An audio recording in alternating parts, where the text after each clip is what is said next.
Have you ever felt like that you're running on a treadmill, working day in and day out, yet somehow ending up exactly where you started? What if I told you that there's a way off of this treadmill, also known as the rat race? Well, today in this video, we're going to be discussing what's involved in the rat race, why so many of us are stuck in it, and most importantly, how to escape it forever. If you're looking to regain control of your time and achieve true financial freedom, you're in the right place. If you're new here, I'm Dr. Jeff Anzalone, a periodontist out to get you out of the rat race. Do me a favor, download the free passive income guide. Links right below this video.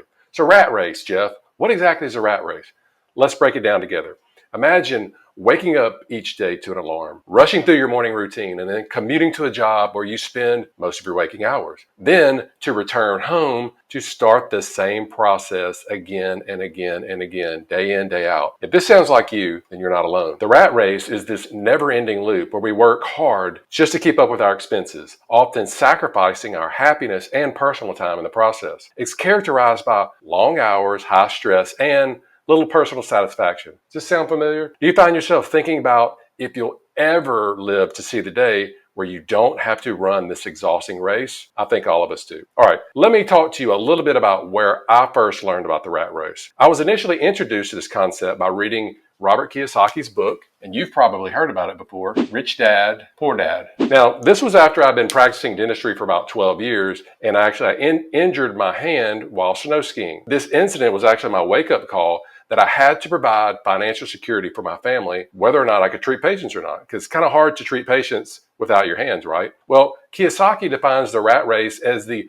vicious cycle we learn from a young age that the only way to get ahead is to go to school, study hard, make good grades, get a job, and work harder and harder just to try to get ahead. He understands that this is a losing game and that it makes you entirely dependent on other people. Who are these other people, you ask? Your parents, your teachers, and then eventually your boss. This dependency completely shuts off your mind from other possibilities and ways of functioning and thriving in today's world. Now, one of the key concepts that he talked about was the cash flow quadrant. And if you've never heard of it before, I'm going to show you. If you have, give you a little review. All right. So he starts off on talking about the left side of the quadrant. This is the E. These are the employees. And the S, that's the self-employed. He calls this side the poor side. All right. The employees and the self-employed people, these are the people that are stuck in the rat race. Why? Well, guess what? If they don't work, they don't get paid. They go to work, they get paid. If they don't work, no money's coming in. And he states that the easiest thing to do is to simply, I'll sum up the book for you really quickly, invest in assets, things that provide cash flow that will pay for your liabilities, things that take money out of our pocket. This is basically how successful people operate. And he recommends getting from the left side or the poor side over to the, what he calls the rich side. And this includes the B. These are the business owners. Think about somebody that owns a gym. He has all these people working for him. Does he have to be there? Well, if he's built up a good team, he does not have to be there. He can leave for a month, 2 months, or longer. Guess what? Money is still coming in. If you're an employee or if you're self-employed, that doesn't happen. And the ultimate goal that I want you to get to is this quadrant. It's the I quadrant, the investor quadrant. This is where your money is working for you, whether or not you're trading time or not for it. All right. Let's talk about a few other things that people, either their employees or self-employed, what they go through. They typically have long working hours, right? Does this sound familiar? Many of us, a lot of times, if we're trying to get out of debt or just trying to make ends meet, we extend our work days. Sometimes we work on the weekends, nights, just to pay off our debts. Unfortunately, a lot of these people are living paycheck to paycheck. It's just a cycle. Earning just enough to cover the bills with just a little bit left over for savings, which they typically don't do anything. They just leave it there in their checking account for the next month, right? And then they're always trying to keep up with the competition, feeling the pressure just to keep up with your friends or try to outdo peers with buying things, with possessions, trying to keep up with the status game. So I want you to think about your daily routine. The repetitive cycle, again, of waking up, working, eating, sleeping, and then repeating. How much of your day is spent doing things that you truly like? Have you ever stopped at the end of the day and wondered and just kind of looked around and said, is this all there is? You know, have you ever just stopped and just thought about that before? I know I have many times before I started learning the steps that we're talking about today to exit the hamster wheel, aka the rat race, forever. Okay? Understanding that you're in the rat race is really the first step to escaping it. Kind of like Alcoholics Anonymous, one of the first steps is I'm an addict or I'm an alcoholic, So it's all about recognizing the cycle, feeling its impact on your life, and then deciding that you want something different, something better, okay?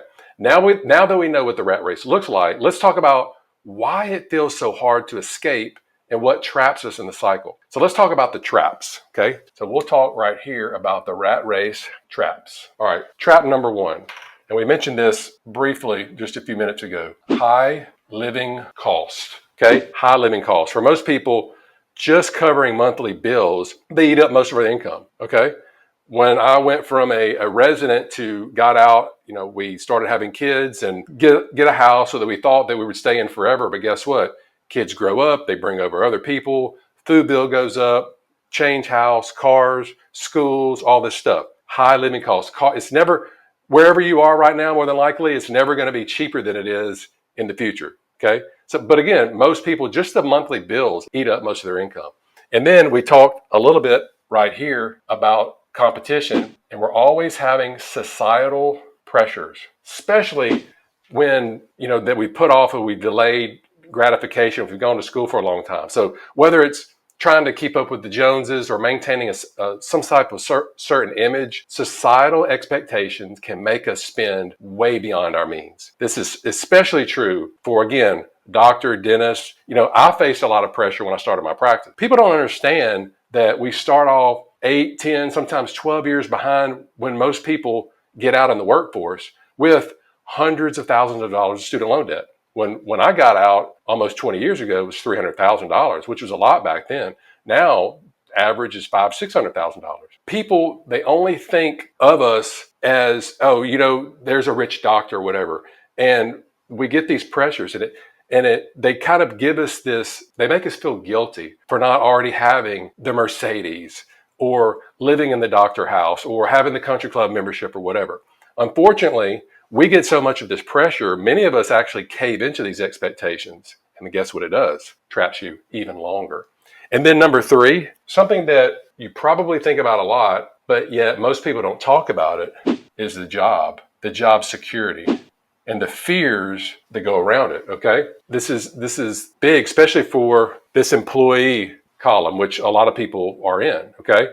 This fear, just think about this. When people control people, a lot of times they'll elicit fear on them, right? And when you have this fear, it just keeps you clinging to a job, a lot of times it just exhausts you mentally and physically. I don't know if you know this or not, but doctor burnout amongst dentists, physicians, all types of healthcare professionals, it's running rapidly. It's running rampantly in our society. Most are trapped as we don't even know what to do. So think about this. If you're a doctor and you got like $400,000, maybe $500,000 student loan debt, it's not like you can just go quit your job and go work at Best Buy. That's not going to cut it when it's time to start paying back the loans. So again, it's just a cycle of misery that many of us feel that we can't break free from. So I want you to think about your own life. How many times have you felt pressured to make decisions based on these factors? Now, it's these pressures that reinforce the walls of, what a maze looks like if you're looking down from the top and where a little mouse or something runs through, in our case, a rat. Every time that you give in or you cave to these pressures, you're actually reinforcing all of those walls that are in our own personal rat race maze. Have you ever made a financial decision that you later regretted because of maybe pressures that you got from peers or just society in general? Do me a favor, put it in the comment below. I like to see what you guys are struggling with, and I'll definitely share what I'm struggling with as well. And there's actually 2 other factors that are actually keeping us trapped, which happen to be right here, psychological factors. And you've probably heard of this one before, FOMO, fear of missing out. So if you're one of the people that are just constantly getting on your phone, you're scrolling through social media sites, and more than likely, you're looking at the constant showcase of where all these other people are traveling, or where are they eating, or the cars they buy, or whatever. When we do this, we're intensifying this FOMO, this fear of missing out. It's actually pushing us again to overspend and eventually probably overwork. And then also we have lack of financial education. Without a solid understanding of financial planning, investment, escaping the rat race can seem like a very insurmountable challenge. Okay? This is especially true for white collar professionals because none of us are taught how to handle the six-figure salaries that many of us start with, right? We're in school, we're not making anything. I mean, we're living on beans and rice, right? And the next thing you know, we get this paycheck and we start making all this money and it's like, okay, what do we do with it? How do we handle it? We're not taught any of this. We lack all of this financial education. High living costs, societal pressures, job security fears, FOMO, lack of financial literacy. These are just a few of the barriers that make the rat race feel inescapable. And recognizing these traps is actually the first steps in planning your escape. So now that we've actually identified what's holding us back, it's time to figure out how we lay the groundwork for our escape, all right? So let's start off with showing these crucial steps for our escape. All right, step number one, self-assessment. Start by evaluating your current financial situation.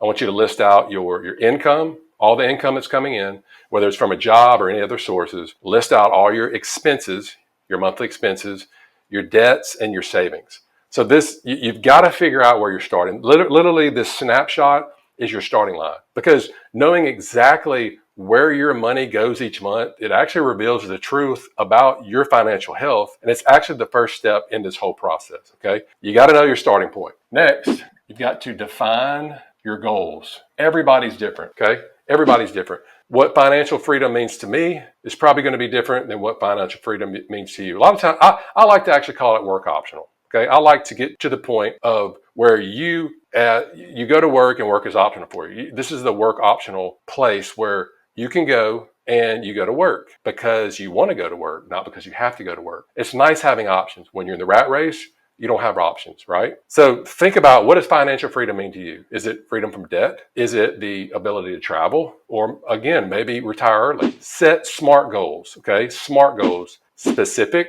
measurable, achievable, relevant, and time-bound. All right? Specific goals, something that you can measure, something that's achievable. Not like if you don't have any passive income coming in right now and you go, well, I want to start making $100,000 a month of passive income, and you make $100,000 a year. Well, it's got to be something achievable. It's got to be something relevant and time-bound. Put some sort of expiration date on it, okay?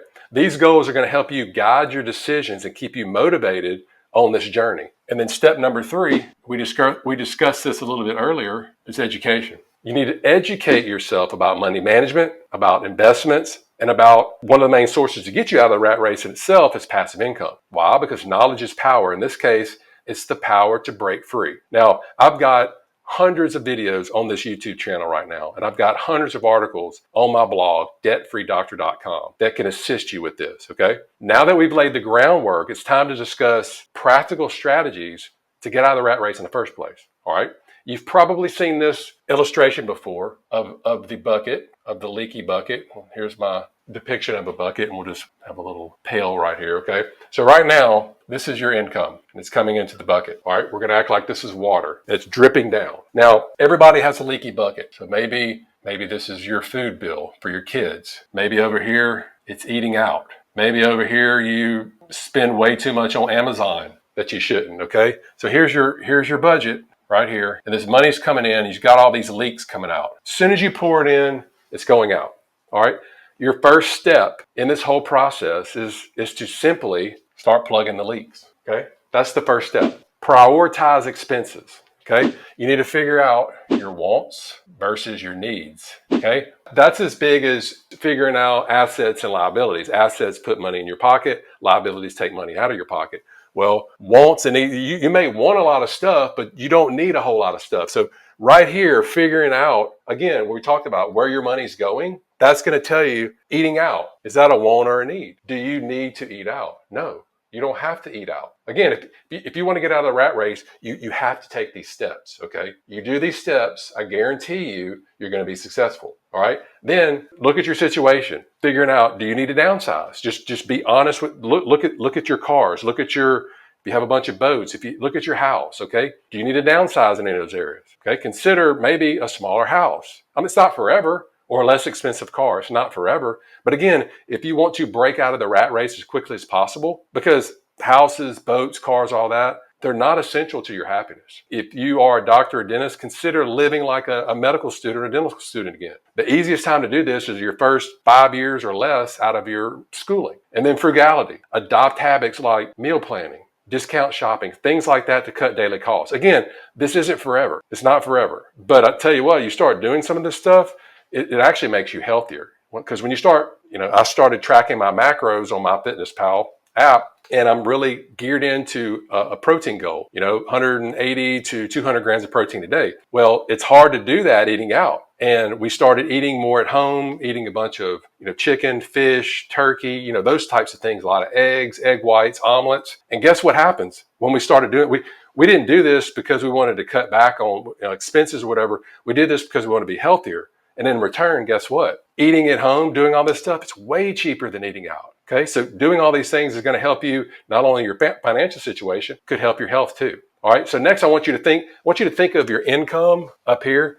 I want you to think of it as a tree. We have our tree, so we'll put right here income. So think of it as a tree, okay? So how can we encourage it? How can we encourage this tree to grow more branches and to bear fruit? Well, one of the things that you can do, doesn't really matter what you do for a living, you can always enhance your skills. Invest in learning new skills, or you can upgrade existing ones, whatever your job is or profession is, to increase your earning potential. I can tell you this right now. One of the things, the biggest skill that I've learned that has completely changed my life around, it cost me $500. I'm not talking about the $300,000 for dental school and residency. I'm talking about $500. That was actually, I think it was less than that, but it was about $500 to learn how to start a blog back in, I think, 2016, 2017, something like that. That one skill right there completely changed the game.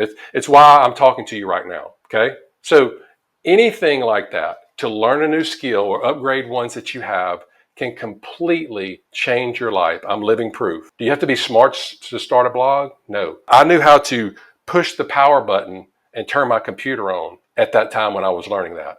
So if a redneck from Louisiana can do it, freaking anybody can do it. All right. And we've talked about this earlier. What else can you do? Well, you can get a side hustle, freelance work. I know that you know something that you could help other people. You can consult, and this could lead to an online business, anything like that. Again, to speed up, to get out of the rat race. And you have to look at your investments. Okay. Real estate, stocks, bonds, anything that can provide you passive income. All right. And again, we talked about reducing expenses. If you reduce your expenses, simple math, and increase your income, now you can focus on building wealth. It's all about, remember, getting to that I quadrant, getting from the poor to the rich side. It's all about making your money work for you. That is the main thing that's going to get you freed up and exit the rat race forever. Okay? Investments, passive income. What's some passive income? Well, you can have rental income, right?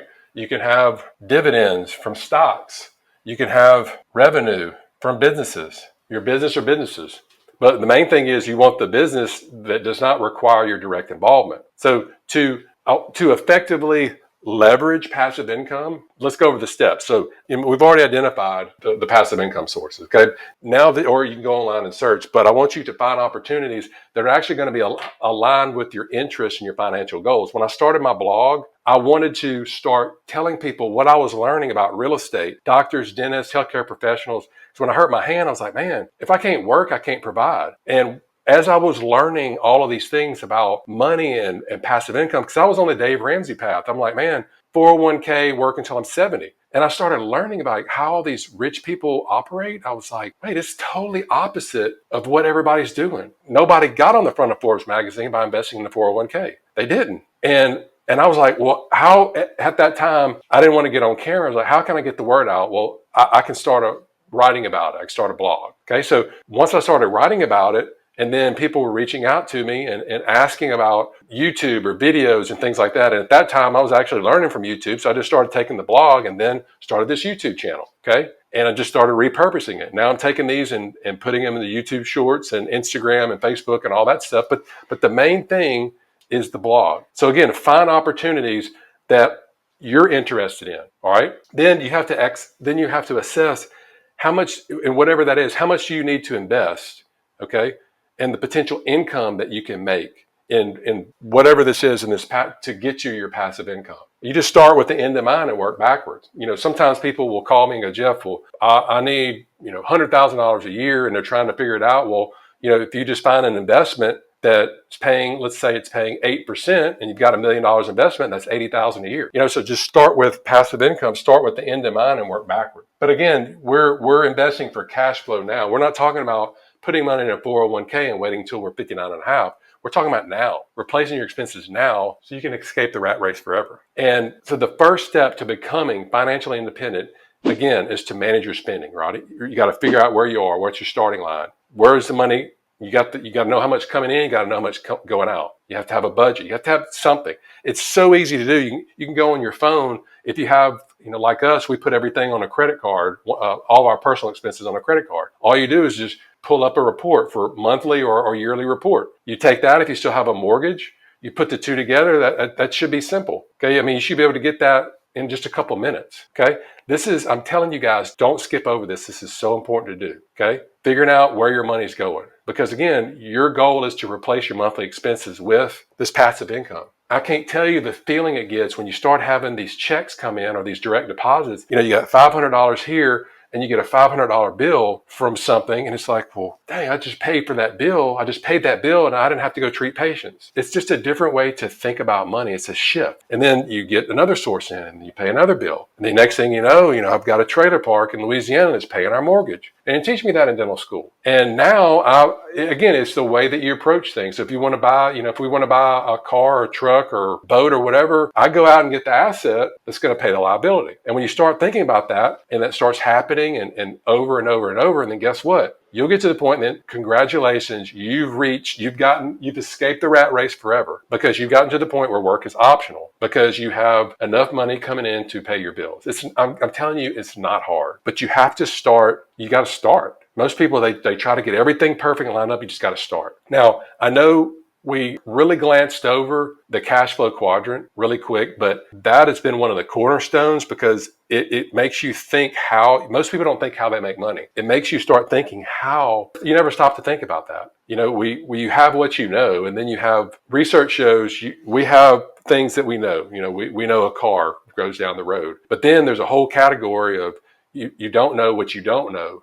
There's way more stuff in that category. And in that category, at that time, when I was learning about the cash flow quadrant, I didn't know how I was making money. You don't even think about that. Oh, I go to work and that's it. And then you start looking at how other people are making money and how you could do it differently. So if you want to take a deeper dive into the cash flow quadrant or Robert Kiyosaki, which I really encourage you to do, check it out over here.